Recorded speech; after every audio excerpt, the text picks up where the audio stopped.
My name is Daniel, and I'm 38 years old. Up until a few months ago, I believed I had a perfectly normal American life. My wife, Emily, our 8-year-old daughter, Lily, and I lived just outside Austin, Texas. Our life felt safe, predictable, and frankly, perfect. But that all changed one Monday morning. Emily walked into the kitchen, looking unusually serious, and announced she needed a solo vacation. She said she was burned out and just needed some space. It wasn't an argument, it was a statement. She'd already booked the hotel. I was hesitant, completely thrown off, but what could I say? I figured it was just a short break, a few days to recharge. So, I agreed. She left that Friday morning. She gave Lily and me a quick kiss goodbye, and said, "Don't overthink anything." Famous last words, right? The weekend felt strange and quiet without her. On Saturday night, I was in the kitchen, microwaving some chicken nuggets for Lily's dinner. It was one of those mundane, everyday moments that you never expect will change your life. Lily came walking in, holding my phone. She looked up at me with her big, innocent eyes, and asked, "Daddy, why does Mommy's name show up on your phone, but the picture isn't of her?" I took the phone from her, confused, and there it was. A selfie of a man, posing in a hotel room mirror.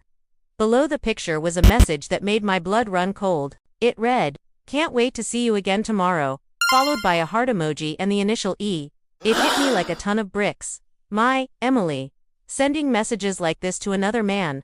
My stomach dropped, but the worst was yet to come. Lily, seeing the look on my face, quietly added, "I heard Mommy on the phone last week. She said she couldn't wait to finally be alone together. She told me it was a work call." In that moment, the full weight of the situation crashed down on me. My sweet innocent daughter had been carrying this secret, this burden, all by herself. That night, I tucked Lily into bed. I tried to reassure her, telling her everything was going to be okay, even as my own world was crumbling. I was a mess of anger, betrayal, and sheer disbelief. Emily came home Sunday evening, glowing and cheerful. She acted as if she'd had the most relaxing weekend of her life, describing spa visits and beautiful lake views, completely oblivious to the fact that her secret was out.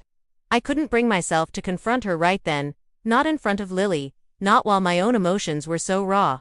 Instead, I quietly packed a bag, drove to my brother's place, and sent her a single, short message, "We need to talk tomorrow.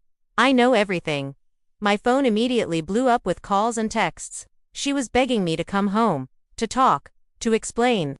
The next morning, I asked her to meet me at a neutral location, a coffee shop halfway between our house and my brother's. As soon as she saw me, she broke down. The confession came tumbling out. The man was an old coworker.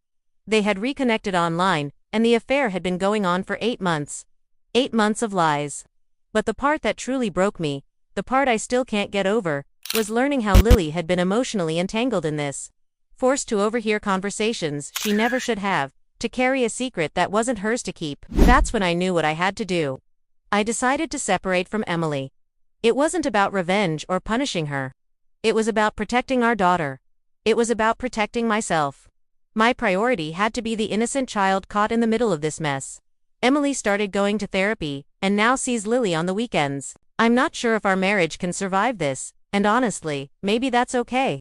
Sometimes the person who breaks your heart is the one who opens your eyes to what truly matters. Today, Lily and I live in a small apartment. It's simple, but it's ours. She picked out these bright yellow curtains for the living room that she loves. Every night before she goes to sleep, she takes a marker, draws a little heart on my arm, and whispers, "You're safe now, Daddy." And for the first time in a very long time, I actually believe her. Over the past few weeks, we've been finding our new normal. We go to her school events together, spend weekends at the park, and have become regulars at a little breakfast spot down the street. I've come to realize that despite the heartbreak, life can still be filled with so much meaning and joy. Every smile from Lily is a powerful reminder that happiness doesn't just come from a perfect marriage. It comes from love, from honesty, and from fiercely protecting the people who matter most. The hardest truths often teach us the most valuable lessons. For me, that lesson was crystal clear. Prioritize the innocent, cherish those who put their trust in you, and never, ever, take a single moment for granted. Emily's choices shattered my trust, but in a strange way, they also revealed a strength in my daughter and me that I never knew we had. Every bedtime story we read, every goofy laugh we share, Every new drawing she proudly sticks on the fridget all reminds me that life goes on, even after a profound betrayal. We can't change the past. The weekend trips, the excuses, the lies, they all belong back there. Lily and I are moving forward. It's slow, and we're cautious, but we're filled with hope. This story isn't about anger or getting even. It's about healing. It's about protecting what is truly precious, and finding light even in the darkest of moments. So, if you ever find yourself facing a betrayal that shakes you to your core, please remember this: it is not the end of your story.